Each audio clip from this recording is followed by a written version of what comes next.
कौन है जो दलित और मुस्लिम अकलियत की इत्तेहाद की बात कर रहा है? या आखिर होता कौन है कि भरी पार्लियामेंट में खड़े होकर CAA के कानून को फाड़ता है और अब उस कानून को फाड़कर उसने पूरे मुल्क को एक पैगाम दिया कि यह कानून गलत है।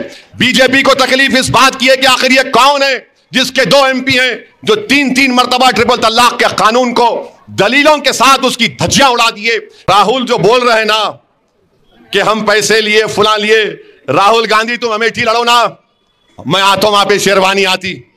RSS सन्ना देखो शेरवानी अमेठी गए तो क्या करते। अगर अमेठी से डर हो रहा तो हैदराबाद में आ जाओ प्यारे, मैं तैयार खड़ा हूं। और कांग्रेस की तारीख बता रहा हूं, 1950 में मौलाना अबुल कलाम आजाद कलकत्ता गए थे। कलकत्ता में एक फसाद हुआ था, कलकत्ता में एक फसाद हुआ था, मौलाना हिफ्जुर रहमान भी साथ थे उनके। और आप बोलेंगे नु कहां से पढ़े ये? मुंसिफ उर्दू अखबार है, 22 अक्टूबर का उसे मजमून छपाने तो बोलते कहां से ला लिए, दिमाग से बना लिए। उसमें लिखा हुआ है कि मौलाना अबुल कलाम आजाद जब फसाद हुआ तो नेहरू और पटेल से बोले कि क्यों जुल्म हो रहा है मुस्लिम अकलियत के ऊपर। तो जब मौलाना आजाद पार्लियामेंट को आए तो मौलाना आजाद की शेरवानी को फाड़ दिए थे कांग्रेस वाले। तो उस जमाने से इनको शेरवानी से नफरत है। निशान पतंग के निशान पर बटन दबाकर आप अपनी जमात को मजबूत करिए, अपने इत्तेहाद को मजबूत करिए और मजलिस इत्तेहादुल मुस्लिमीन के रोब और दबदबे को बरकरार रखिए ताकि हम पहले से ज़्यादा आवाम की खिदमत कर सकें। और इस बात को अपने दिलो दिमाग में बिठा लीजिए कि हल्क़े असम्बली कारवान के असम्बली सीट से या जहाँ कहीं से मजलिस के उम्मीदवार इंशाअल्लाह अल्लाह के फजल करम से नबी करीम सल्लल्लाहु अलैहि वसल्लम के सदक़े तुफ़ैल में आपकी दुआएं और अहले दिल की दुआओं से वोट से कामयाब होंगे, वो सिर्फ़ अपने इलाक़े के या अपने असम्बली की हद तक, हल्क़े की हद तक रुकने असम्बली नहीं रहेंगे। वो पूरे तेलंगाना के मज़लूम आवाम की एक आवाज़ बनकर तेलंगाना की असम्बली में इंसाफ की लड़ाई मजलिस लड़ती आई है और लड़ते रहेगी। तो इस बात का ख्याल रखिए कि कौसर मोहिउद्दीन की कामयाबी सिर्फ हल्क़े असम्बली कारवान के अवाम की कामयाबी नहीं होगी, बल्कि आदिलाबाद के टाउन में बैठा हुआ गरीब जो ये उम्मीद लगा कर बैठा हुआ है कि अगर कौसर मोहिउद्दीन या मजलिस का उम्मीदवार कामयाब होगा तो वो आदिलाबाद के भी गरीबों की आवाज़ को उठाएगा, वो सिरपुर कागज़ नगर के गरीबों की भी आवाज़ उठाएगा, वो निर्मल और भैंसा के मजलूम अवाम की इंसाफ की लड़ाई लड़ेगा, वो करीमनगर टाउन के वहाँ के मसाइल और मसलों को उठाएगा। तो इस बात को आप जहन नशीन करिए। और दूसरी बात यह है कि हकीमपेट कुंटे में मजलिस इत्तेहादुल मुस्लिमीन की नुमाइंदगी पर जो तरक्याती काम अभी चल रहे हैं, जिसमें एक काम मुकम्मल हो चुका है हकीमपेट में, जो बलकापुर नाले का डिसिल्टिंग का काम ये मुकम्मल हो चुका है 1.5 करोड़ की लागत से। RCC कलवट बलकापुर नाले का 80 लाख का काम ये चल रहा है, ज़ेर दौरान है। तीसरा हकीमपेट कुंटा, new Hakimpet, Hakimpet community hall, Jaya public school, काला बंगला, सना होटल के अतराफ की गलियां, मोइन होटल मेन रोड, सालार ब्रिज जंक्शन इम्प्रूवमेंट, ये VDCC की रोड 6 करोड़ 70 लाख का काम ज़ेर दौरान है। फिर शेखपेट मंडल में आसरा pension, handicap, window, old age, ये हकीमपेट, मेराज कॉलोनी, जमाली कुंटा, खोली कुतुब शाह नगर, विरासत नगर में 12,000 आसरा पेंशन, हैंडीकैप पेंशन और विडो पेंशन ओल्ड एज के ज़ईफ़ लोगों का मंजूर हो चुका है। फिर रोड वाइडनिंग का काम टोली चौकी से सालार ब्रिज से सना होटल तक, MLA कॉलोनी तक, ये भी काम चल रहा है। Box drain Hakimpet Kausar bakery में 75 लाख का काम, बॉक्स ड्रेन गवर्नमेंट स्कूल के पास 60 लाख का काम, बख्तावर गुड़ा में RCC रिटेनिंग वॉल का 90 लाख के करीब का काम ये ज़ेर दौरान है। गवर्नमेंट स्कूल चौराहे जिनसी उर्दू मीडियम में नई बिल्डिंग 3 फ्लोर डाले गए, वो काम चल रहा है। और एक प्रपोजल है गवर्नमेंट जूनियर कॉलेज का, बच्चे और बच्चियों के लिए ज़मीन की शनाख्त कर ली गई है, वो भी काम इंशाल्लाह शुरू होगा। ओवरसीज स्कॉलरशिप हकीमपेट कुंटे में, जो हमारे हकीमपेट कुंटे के जो तुलबार तालिबात हैं जो अमेरिका, लंदन या जो भी बैरूनी मुल्क यूनिवर्सिटी में 2 साल का मास्टर्स कोर्स कर रहे हैं, से 18 तुलबा और तालिबात को ओवरसीज स्कॉलरशिप मंजूर हुई है।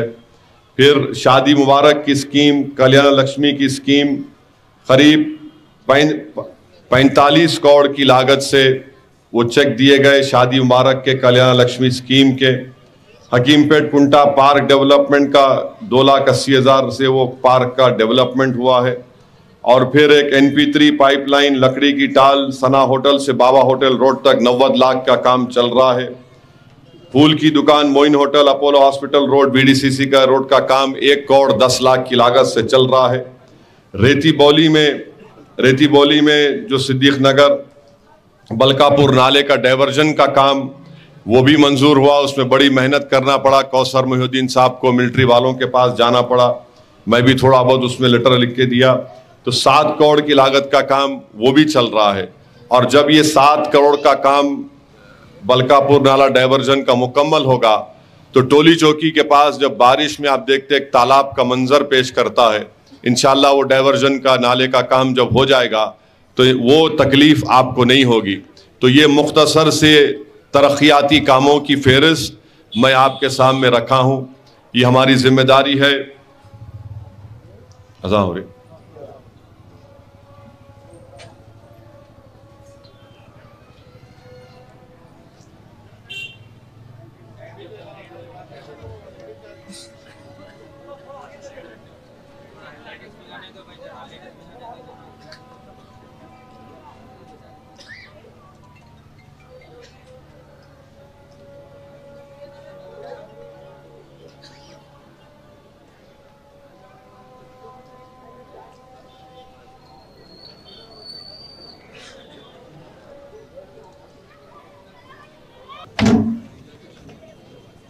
मैं आपसे ये अर्ज कर रहा था कि इस बल्दी हल्के में जो तरक्याती काम अभी ज़ेर दौरान है उसकी फहरिस्त आपके सामने रखा हूँ। मैं आपको यही बताना ज़रूरी समझता हूँ कि आज आप देख रहे होंगे कि ये असम्बली के इलेक्शन में कांग्रेस और BJP के जितने इनके पार्टी के लोग हैं जो दिल्ली में बैठे हैं या कर्नाटका में बैठे हैं या महाराष्ट्र में बैठे हैं, वो टूरिज़्म करने के लिए हैदराबाद पहुंचे हैं। हैदराबाद को आकर कोई प्रेस कॉन्फ्रेंस करता है, कोई कहीं पर जाकर एक थोड़े बहुत लोगों के दरमियान में एक तकरीर कर देता है, और सब आकर चाहे BJP के हो या कांग्रेस के हो, इनके ज़बान से एक ही लफ्ज़ निकलता है मजलिस, उसके बाद असदुद्दीन ओवैसी। तो आपको मैं मुबारकबाद देता हूं कि ये आपका इत्तेहाद है, ये आपकी ताकत है कि जिस पार्टी के सिर्फ 2 MP हैं, जिस पार्टी के 2 MP हैं, 7 MLA हैं, दिल्ली से लेकर हैदराबाद तक कांग्रेस और BJP तड़प रही है, परेशान हो रही है। इनको समझ में नहीं आ रहा कि आखिर कैसे इनसे मुकाबला किया जाए। इनके पास कोई दलील नहीं है मजलिस इत्तेहादुल मुस्लिमीन की कामयाबी को रोकने के लिए। इसीलिए कोई वहाँ से आता, कोई एक टुट्टा है वहाँ से आता, जो आता है आकर शुरू हो जाता। क्या शुरू होता कि मजलिस और असदुद्दीन ओवैसी। तो मैं आपका शुक्रिया अदा करता हूं। आप ही की वजह से, आपके सियासी इत्तेहाद की वजह से, आप सियासी शऊर आप में बेदार हो चुका है। इसीलिए आज ये तमाम के तमाम दिल्ली से लेकर हैदराबाद तक, महाराष्ट्र हो या कर्नाटका हो, ये तमाम के तमाम यहाँ पर आकर मजलिस को गाली दे रहे हैं। और तनकीद से एतराज़ नहीं है, मगर मजलिस को जो गाली दे रहे हैं, मुझे यकीन है कि कारवान की आवाम, सरजमीन हैदराबाद की आवाम, दखन की गयूर आवाम यहाँ पर उनका जवाब देगी जमहूरी तरीक़े से। अब तो हद ये हो गई कि एक BJP का तेलंगाना का सदर ये कहता है कि अगर हमारा बस चलेगा तो हम पुराने शहर में बुलडोज़र चला देंगे। तो कांग्रेस का कोई एक उनका यहाँ पर जो सदर है, जिसको मैंने एक बेहतरीन खूबसूरत नाम दिया है, उसका नाम है RSS अन्ना। RSS अन्ना ये बोलते हैं आरएसएस अन्ना सियासत में जुम्मा 8 दिन हुआ। इनके जो सियासी उस्ताद थे उनका नाम चंद्रबाबू नायडू था, और चंद्रबाबू नायडू को मजलिस से उन्हें घस लिया था। उसके बाद आपने देखा कि अल्हम्दुलिल्लाह अल्लाह सुब्हानहू व तआला ने उसको यहां से इख्तिदार से बेदखल कर दिया। तो जिससे वो उनका उस्ताद मजलिस से टकराया और मजलिस ने उसको शिकस्त दी, तो वो आजकल ये कह रहे हैं असदुद्दीन ओवैसी की शेरवानी। भाई साहब, शेरवानी से आपकी नफरत ये अब सब पर आया हो चुकी है, क्योंकि आपकी जिंदगी की शुरुआत आरएसएस से हुई, और आरएसएस, शेरवानी छोड़ो, आरएसएस तो इस मुल्क को एक ही रंग में रंगना चाहती है। हिंदुत्वा की आइडियोलॉजी का मतलब क्या है? हिंदुत्वा की आइडियोलॉजी का मतलब यह है कि इस मुल्क में जो हमा किस्म की तहजीबें हैं, जो इस मुल्क में मजहब के मानने वाले हैं, जो इस मुल्क में कई हजारों जबानें बोली जाती हैं, आरएसएस ये नहीं बर्दाश्त कर सकती कि इस मुल्क में इतनी जबानें रहें, इतनी तहजीबें रहें, इतने मजाहिब के मानने वाले रहें। आरएसएस यही चाहती है कि इस मुल्क को एक ही जबान में कर दिया जाए, एक ही मजहब इस मुल्क का हो और एक ही तहजीब इस मुल्क का हो।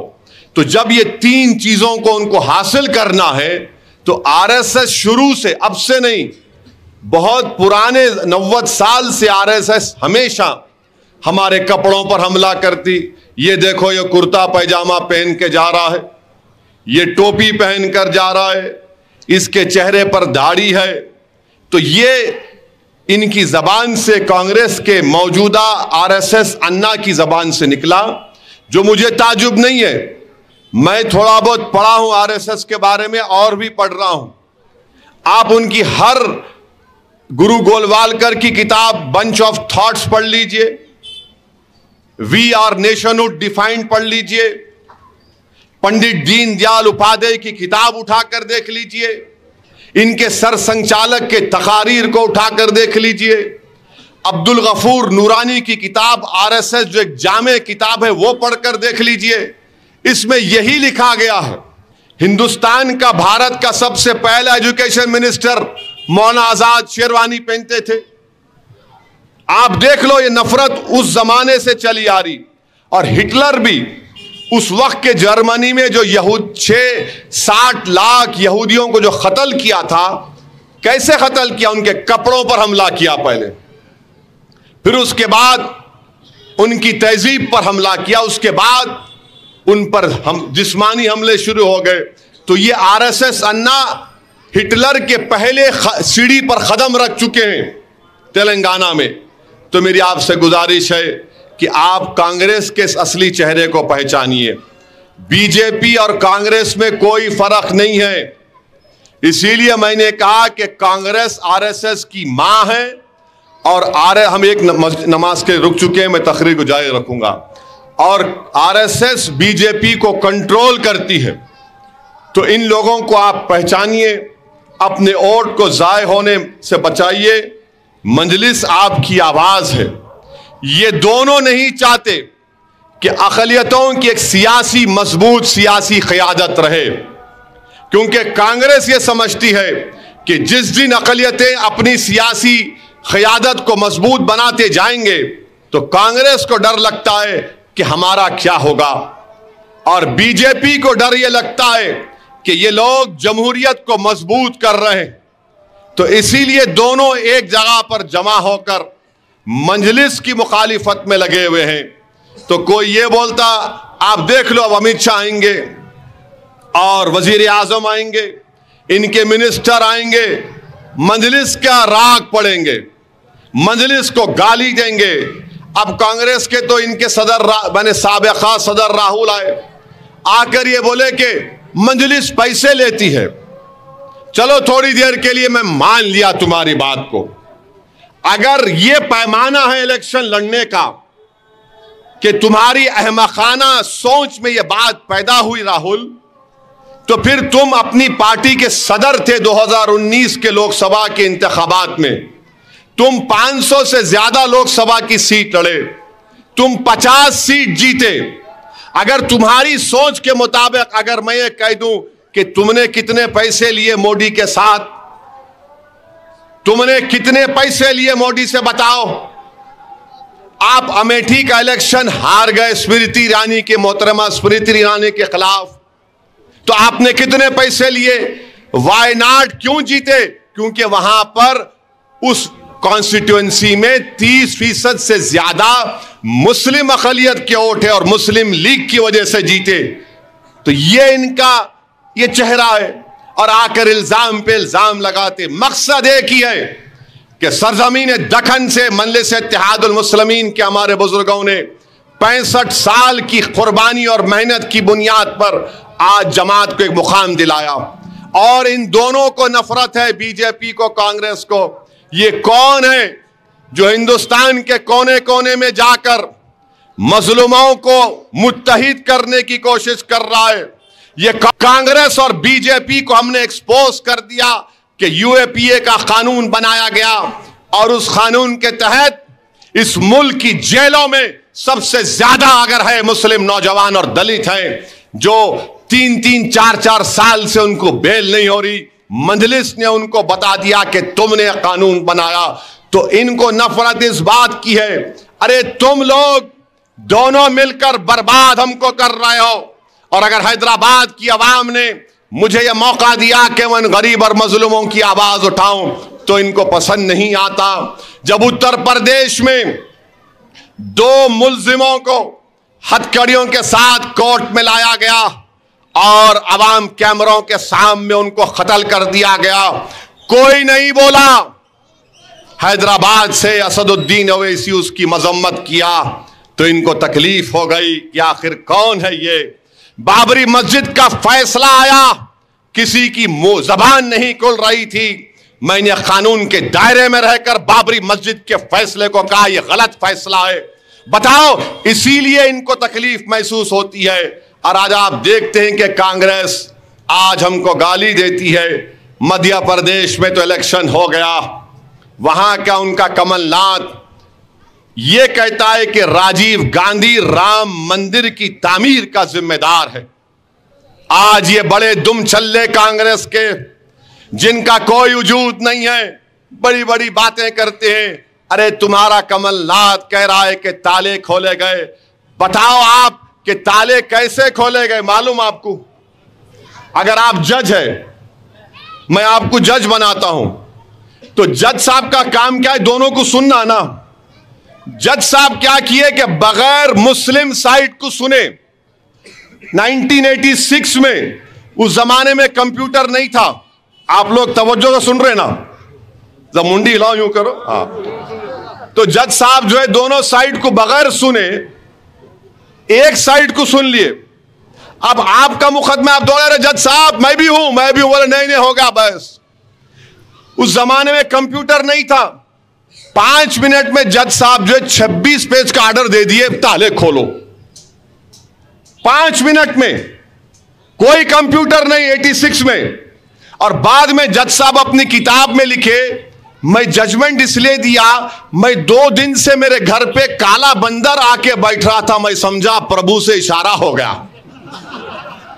नहीं, आप हंस रहे, लिखे उन्होंने 2 दिन मैं कोर्ट की दीवार पर देख रहा था, काला बंदर आकर बैठ रहा, मेरे को ही घूर के देख रहा उन्हें, मैं समझा इशारा हो गया, इसलिए मैं जजमेंट दे दिया। आप बताओ क्या मजाक है ये? बताइए आप कैसे हमको धोखा दिया गया। तो इसीलिए हम तो वजीर आजम नरेंद्र मोदी से मैं ये अपील करूंगा कि आप अकेले जनवरी में मत जाइए। 6 दिसंबर अगर नहीं होता तो क्या फैसला आता कोर्ट का? बताओ कांग्रेसियों, बीजेपी वालों। मोदी जी जब आप जाएंगे थोड़ा दिल बड़ा करो, राहुल को भी आपका भाई है, उसको भी साथ लेके जाओ आप, क्योंकि ये काम उनके बाबा ने शुरू किया था, मस्जिद को छीनने का। आप उनको भी लेके जाओ। अब कांग्रेस वालों जवाब दो बीजेपी वालों, क्या असदुद्दीन ओवैसी सच्चाई को बयान कर रहा है या नहीं कर रहा है? मेरे अजीज दोस्तों और बुजुर्गों, इसी वजह से नफरत की जाती है, इसी वजह से हम पे रकेक हमले किए जाते हैं। अरे बोले उत्तर प्रदेश लड़े। अरे तुम 402 सीट लड़े ना उत्तर प्रदेश के। उत्तर प्रदेश के असेंबली में 402 हैं। कितने जीते इन्हों? एक। बीजेपी कितने जीती? को 250 एमपी उनके आए। मैं जिम्मेदार हूं, मैं जिम्मेदार हूं। 400 तुम लड़े।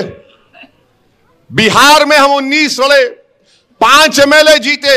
मेरे 4 एमएलए उसको खरीद लिए। और ऐसे बेजमीर बेईमान निकले। कोई 50 लाख में बिक गया, कोई 80 लाख में बिक गया। और एक तो 80 लाख रुपए लेके ये जो क्रिकेटर है ना, अब लड़ रहा जुबली हिल से, उसको दुबई लिख जाके बिरयानी की दुकान खोला। मैं बोला ये तो हैदराबाद की मशहूर कहावत है कि मामू की दुकान पे नाना की फातिहा हो रही। मेहनत मैं और माजिद और तमाम लोग किए। 4 साल हम लोग गए सीमांचल को, मेहनत किए। वहां की आवाम ने एतमाद किया। अख्तरुल ईमान की क़यादत में 5 एमएलए जीते, 4 को ये खरीद लिए। एक बिरयानी की दुकान खोला, एक क्या की कर लिया। कर कोई बात नहीं, फिर जाऊंगा सीमांचल को। वो 5 ये 4 गद्दार जो धोखा दिए, इंशाअल्लाह ताला सीमांचल की आवाम इनको गद्दार करार देगी, मीर जाफर मीर सादिक करार देगी। फिर मंजलिस के मेले जीतेंगे। मैं पीछे हटने वाले का नाम असदुद्दीन ओवैसी नहीं है। मैं लड़ूंगा जाकर, और पहला काम होगा सीमांचल से, किशनगंज से इंशाअल्लाह मंजलिस का एमपी इलेक्शन लड़ेगा। और आओ मुकाबला करो, तुमको मालूम हो जाएगा, यहां की आवाम बता देगी तुमको मंजलिस क्या होती है। बहरहाल ये बीजेपी और कांग्रेस ये दोनों एक होकर मंजलिस पर हमला कर रहे हैं, मंजलिस की कामयाबी को रोकने की कोशिश कर रहे हैं। मगर मुझे यकीन है कि इंशाअल्लाह ताला मंजलिस कामयाब होगी, आपकी दुआओं से, आपकी मोहब्बत की बिना पर। और अल्लाह हम पर हमेशा करम करता रहा, अल्लाह करम करेगा। नबी करीम सल्लल्लाहु अलैहि वसल्लम के सदक़े तुफ़ैल में मैं बीजेपी वालों को बोल रहा हूं, ये बार बार इस तरह की हिमाकत मत करो। एक निकाहनामा बनाएं, निकाहनामा बना के उसमें केसीआर की फोटो डाले, राहुल की फोटो डाले और खाजी मेरे को बना दिए। अरे कोई सोच के रखना था। यहां क्या बोलते अपने पास, मियाँ इन लोगों को छेड़ना नहीं, इन्हों छेड़े तो छोड़ते नहीं। निकाहनामा बना के असदुद्दीन ओवैसी को खाजी बनाए। मीडिया वाले दूसरे दिन भाग के आए, जरा कुछ बोलो ना। मैं ठहरो आराम से, इसका जवाब तकरीर शाम में देता हूं। उसका जवाब यही है, भाई साहब आप मेरे को खाजी बनाए, मामू तो शादीशुदा है ना, उनका बेटा KTR है, बेटी वो कविता निजामाबाद में है। अब जिसके पास जो नहीं है उनका क्या करना काजी साहब, आप मेरे को काजी बनाए ना। नहीं, वो जरूरत, अब निकाह की जरूरत नहीं है। नहीं सुनो, आप जो हमारी भाभी दूर है दिल्ली लाना उसको, है ना भाई। काजी साहब का काम ये भी होता ना, उन्होंने है लालो प्यारे, अकेले कब तक गुजारते। अब इन्हों अकेले है, इनके गले में भी रस्सी डालना, तो दोनों अकेले है। और जो दिल में आया उन्होंने बोले 15 लाख अकाउंट में आते, मट्ठी 15 पैसे नहीं आए। मोदी जी बोले भाइयों बहनों हर साल 2 करोड़ नौकरी, कुछ भी नहीं आए। अब इन्हों बोल रहे जितना मामू के पास पैसा मैं लेके देता हूं, उन्होंने 15 लाख नहीं दिए, वजीर आजम बन के तुम तेलंगाना से निकालते। बहरहाल वो एक अकबर साहब के असेंबली की एक तकरीर का जोक याद आया मेरे को। तो वो 2 लोग थे, फेंकने के माहिर थे, खूब फेंकते थे कहते। तो एक जना बोला ये दिख रहे नहीं, हमारी यहां से लेके वहां तक, जहां तक वो क्या है हमारे दादा की जमीन है, वैसे कुछ जोक था, ऐसी वहां तक है। तो उन्हें दूसरा बोला कि नहीं ये बंबू है हमारे पास, ये जो बंबू इतना ऊंचा है वहां तक हमारी जमीन है। तो दूसरा बोला ये क्या करते, बोला हमारे पास बम्बू जो है नहीं। उन्होंने क्या बोले, बम्बू से हम तारे, हमारे दादा का दिल ने लगा तो तारे हटा लेके देखते। तो दूसरे से पूछे तुम्हारी जमीन कहां तक है, बोले तुम जहां बम्बू रखते हो जमीन मेरी है पूरी। माने हर चीज इनू वो ऐसा ऐसा बोले जा रहे। इलेक्शन का सीजन है, करते कराते कुछ भी नहीं। कांग्रेस के लोग, बीजेपी के लोग कुछ नहीं कर सकते, मगर सिर्फ मजलिस पर हमला करना, मजलिस के ऊपर तनकीद करो।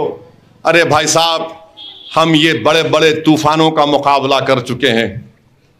नीलम संजीवा रेड्डी से लेकर किरण कुमार रेड्डी तक मजलिस ने हर चीफ मिनिस्टर का मुकाबला किया।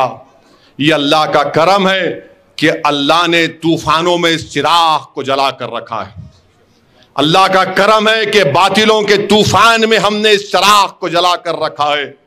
और जालिमों समझो, इस चिराग में तेल नहीं है, इस चिराग में हमारा खून है। हमारे आंसुओं से चिराग जलता है, हमारे इत्तेहाद से चिराग जलता है, हमारी तड़प से चिराग जलता है, हमारी मेहनत से चिराग जलता है।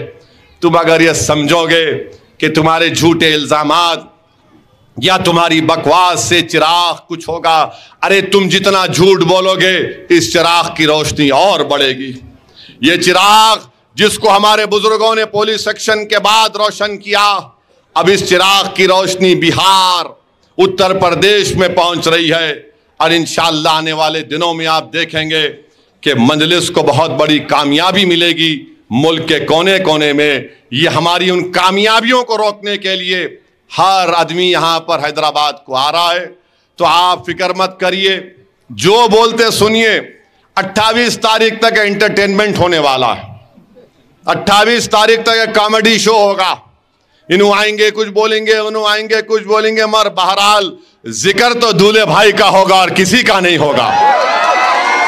जिक्र किसी का नहीं होगा, जिक्र सिर्फ मंजलिस का होगा। मंजलिस ये, मंजलिस वो। ये भी अल्लाह का करम है कि जिसके 2 MP हैं, 7 MLA हैं, बड़ी बड़ी पार्टियां आकर सिर्फ मंजलिस का नाम ले रही हैं। इससे बड़ा करम अल्लाह का और क्या हो सकता है। मेरी आपसे गुजारिश है कि कारवान से एक भारी अक्सरियत से जनाब कौसर मोहिउद्दीन साहब को और मंजलिस को कामयाब करिए।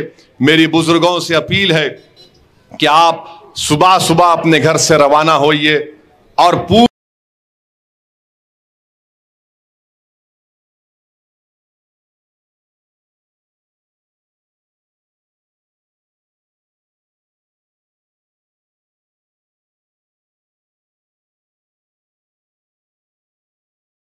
आपको कोशिश करना है। मजलिस, आप देखिए मजलिस के उम्मीदवारों को, कौसर मोहिउद्दीन रुकने बल्दिया MLA हैं 2 बार के, मुबीन साहब बहादुरपुरा के उम्मीदवार हैं, कॉरपोरेटर थे। माजिद हुसैन 2 मरतबा का कॉरपोरेटर, 3 साल मेयर था, MLA का इलेक्शन लड़ रहे हैं। जुल्फिकार साहब 2 मरतबा के कॉरपोरेटर, हैदराबाद के मेयर थे, उनको मजलिस ने अपना उम्मीदवार बनाया है।